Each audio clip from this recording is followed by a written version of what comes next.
penalty with no whistle.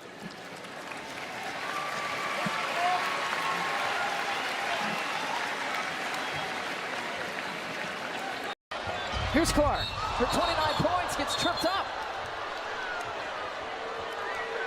Yeah, I think the biggest transition is just the physicality. You know, everybody's super physical. It doesn't always get called. So I would say that's the biggest thing. I think, you know, 1 through 5 or every single person on every roster that we're going to play is so talented. I mean, the talent level is obviously very different than in college. So getting used to that, no matter who subs into the game, it's not really anybody you can ever relax off of, because that's how competitive this league is. Like, people are just too good for that. So, I mean, I think my biggest goal coming into tonight was continue to be myself, have fun playing basketball, be aggressive. Thought that's what I did. So I think a lot to be proud of. Yeah, I think everybody's physical with me. You know, they get away with things that, you know, probably other people don't get away with. And it's tough, but that's just the fact of the matter. Is like, this is a very physical game. But yeah, I mean, you're gonna get pressure. That's just professional basketball. So I think it is what it is, honestly. Is that something that you expected going into the league? You said that. Yeah, absolutely. Yeah. Mm-hmm. There was that interaction after, I guess, in between 2 free throws. I think it was at the very end of the first quarter, maybe the beginning of the second, where she kind of came up to you in between the 2 free throws. I think she was just trying to pick me up. I don't think she had realized that she got another free throw, because it was the technical free throw. I saw that, though, yeah. Okay, so she didn't say anything? No. Okay. Kind person, honestly. It's definitely upsetting. I don't think nobody in our league should be facing any sort of racism, hurtful, disrespectful, hateful comments and threats. Those aren't fans, those are trolls, and it's a real disservice to the people in our league, the organization, the WNBA. But there are a lot of really good fans, whether they've been fans for 20 plus years or whether they're new fans in our league. I think continuing to uplift this league in a very positive light is the best thing that we can do, because there are so many great players, there's so many great teams, there are so many positive storylines that can be written and celebrated. And for me, that's why I became a fan of this league, is these people were my idols. I grew up wanting to be like them. I think continuing to uplift and, you know, represent this league in a positive way is the best thing that we can do. I'll look back in 20 years and be like, yeah, the reason why we watching women's basketball is not just because of one person, it's because of me too, and I want y'all to realize that. Like, it's not just because of one person. A lot of us have done so much for this game, and Kennedy has been here before, obviously, but there are so many great players in this league that have deserved this for a really, really long time, and luckily, it's coming now. Like, it doesn't matter who you are, what rookie you are, vets are coming at your neck, because we're here to show you, like, this is a grown women's league, and this is the best league in the world for a reason. So it doesn't matter who you are. As a rookie, I was a 25-year-old rookie when I came in this league. Us as fans have gone a little bit too crazy with our reaction to what WNBA players like Breanna Stewart, like Diana Taurasi, like Sue Bird, what they have had to say about Caitlin Clark, because these players are dropping to their knees and saying all of the highest praise for Caitlin Clark, because they're not saying that, people are getting angry with these WNBA players, and I don't think that that is fair. The WNBA players that we are asking about Caitlin Clark are still in the league right now. They are still competing. They are competitors at their core. There might be a little jealousy in there, but at the end of the day, they are going to be going up against Caitlin Clark this coming WNBA season. So to outwardly give so much praise and admiration towards somebody who is going to be your enemy at some point is not something that every competitor does, especially not somebody like Diana Taurasi, who has arguably been one of the best WNBA players to ever do it. Here's proof of the Caitlin Clark effect in the WNBA, and the numbers will shock you. League-wide, records are being shattered. Not only did the Las Vegas Aces become the first team ever to completely sell out all their home games and season tickets, their game against the Fever on July 2nd was all-time. It was the highest attendance in over 2 decades, with 20,366 fans, which is higher than even the average NBA attendance, and it's been happening all season. The best opening month in 26 years and tripling national TV views, making for a clear difference when you attend a WNBA game. All Caitlin Clark haters, message to you, especially if you are a WNBA fan, you better get on board and start rooting for Caitlin Clark. If you love the WNBA, if you are a fan, if you have complained about salaries, about charter flights, about the popularity, about anything else, you better start rooting for Caitlin Clark, because her success, as much as you won't like it, is going to rise all ships. It is going to make the game even more popular. They are going to be on TV more. Season tickets are selling out. They're playing in bigger arenas. More jerseys are being sold. I understand you don't want to do it for Caitlin Clark, but do it for the women that you actually like. Asia Wilson, Sabrina Ionescu, Kelsey Plum. They are going to benefit from the Caitlin Clark effect. So you need her to do well if you want the people that you love to actually do well. Come on, man. Get with it. One season into her WNBA career, and it seems like Caitlin Clark has finally had enough. While her career has had so many positives, it has surprisingly been marred with jealousy and a target on her back, to the point where she has taken an important decision about her career that has shocked NBA players. So join me as I walk you through how Caitlin Clark has left several NBA players speechless with her recent decision. Most hated rookie. Every time you play rookies, you just want to fucking kill them. And you know, that was my and advice. It's like, Seriously. And it's not necessarily like because it's so easy. It's just physically punking them. It needs no reminder that Caitlin Clark's impact on the WNBA has been legendary. Her impact on the game couldn't be more evident than in her record-breaking performances and in the record-breaking viewership and ticket sales. Shockingly, while the proper response to such a generational talent should have been all positive, the Indiana Fever's guard reception from her fellow WNBA players has been far less welcoming. The rookie spent all of her first year in the league dealing with hostility from her fellow WNBA players both on and off the court. In 40 games in her debut season, she experienced 17% of the WNBA's flagrant fouls in the 2024 season. And that's not to mention the countless other hits that are borderline reckless.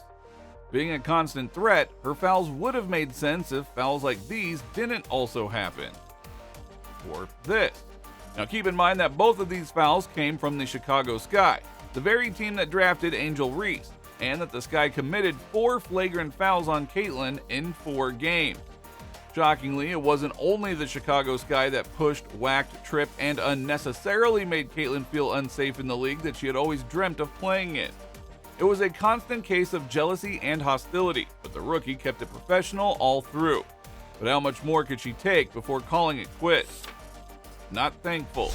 It's not unusual for veterans to be tough on rookies in any sport. However, when both veterans, rookies, and the media have made a living out of antagonizing the one talent that has changed their life, then there is a problem. The Caitlin Clark effect on the WNBA has been like no other. On both financial and visibility ends, the WNBA is finally experiencing the growth it deserves because of one player and one player only, Caitlin Clark.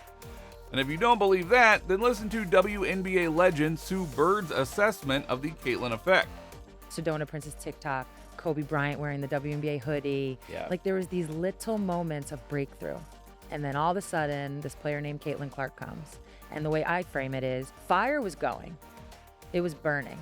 It was burning. And it was burning brighter. Like even if you look at the 2023 viewership in the WNBA finals, it was way higher than 2022. Like it was starting. The fire was there. But Caitlin came and she poured gasoline all over that thing. Yeah. And just took it to another level. And Since Caitlin Clark made her WNBA debut, the league has seen a 156% increase in attendance, with more than half of all WNBA games getting sold out. The Indiana Fever, a team that previously struggled with filling seats, experienced a 264% increase in total attendance, selling 100% of their season ticket inventory, with 186,000 fans attending home games and 230,000 attending road games. The 2023 All-Star Game averaged 850,000 viewers and peaked at 986,000, making it the most-watched WNBA All-Star Game in 16 years.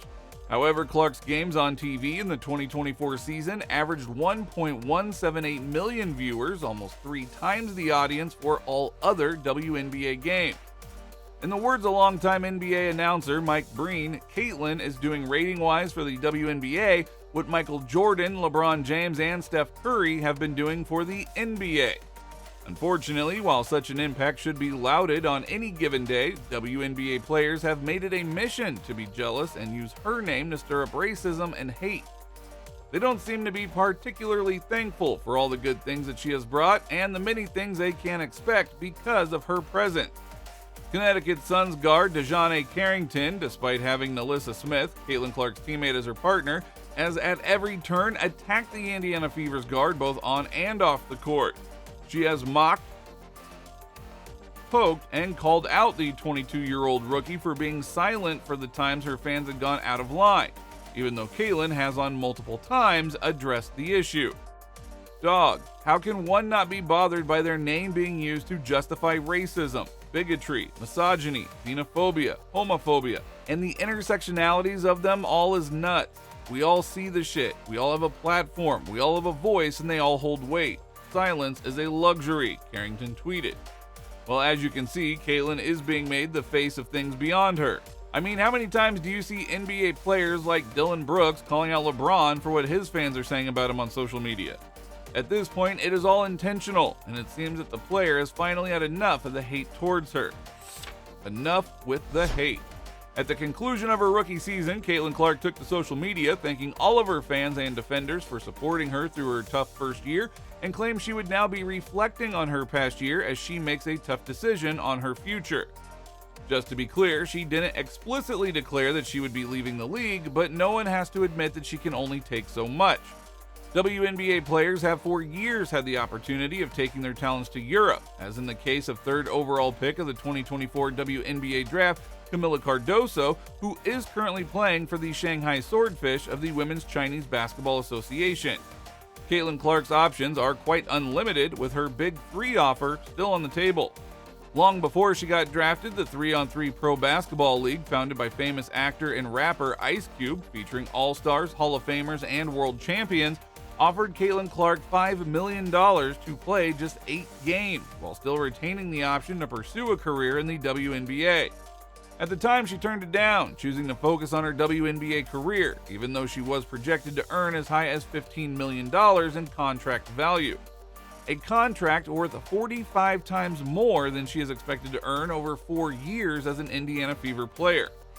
Well, aside from the Big 3 offer, she could suit up for Unrivaled, the new 3x3 Women's Pro Basketball League created by WNBA veterans Breanna Stewart and Nafisha Collier. However, she has since turned it down for reasons best known to her. For what it is worth, her options are limited, with many leagues looking to have the attention that she brings to their league. She is on high demand, and we can only wait on what decision she is about to make. In any case, while the rest of the world is waiting on her next step, a lot of NBA players have been left speechless by the possibility that she could be leaving the WNBA, and quite a lot of them have voiced their concern. What NBA players think about Caitlin Clark leaving? In a surprising turn of events, NBA players, unlike their female counterparts, easily recognized Caitlin Clark's greatness and were the first to call out the unpleasant treatment she has been going through. NBA stars like LeBron James, Steph Curry, Luka Doncic, and former NBA stars like Shaquille O'Neal and Charles Barkley all know what it's like to be a magnet for hard fouls. The better you are, the more the opposing teams throw all their books and schemes to stop you. However, every one of these NBA stars also recognizes when the level of intensity in basketball is just unnecessary and borderline reckless, and that's what they've all agreed is being done to Caitlin Clark. Very recently, 4-time NBA champion LeBron James came out to address the hate and scrutiny that Caitlin faced all year. LeBron noted that he has a great deal of respect for the Indiana Fever's guard, not just because she is talented, but because he understands what it means to be drafted, be the face of a franchise, and have just about everyone tearing you up. LeBron cited when he came to the league at 18 and how many people doubted, hoped, and even prayed that he would fail, and 22 years down the line are still doubting, hoping, and praying that he fails. The Los Angeles Lakers superstar noted that he has always been a Caitlin Clark fan and would respect her decision going forward, because in his words, she's a transcendent player, and obviously we all saw that at Iowa, and I knew that it would translate to the big leagues. And she is an unbelievable talent. It is great to watch. Now, this wouldn't be the first time that LeBron would come out to publicly support Caitlin Clark. He has always been her fan since she was at Iowa, and one time even called everyone who doesn't rock with the Indiana Fever's guard a flat-out hater.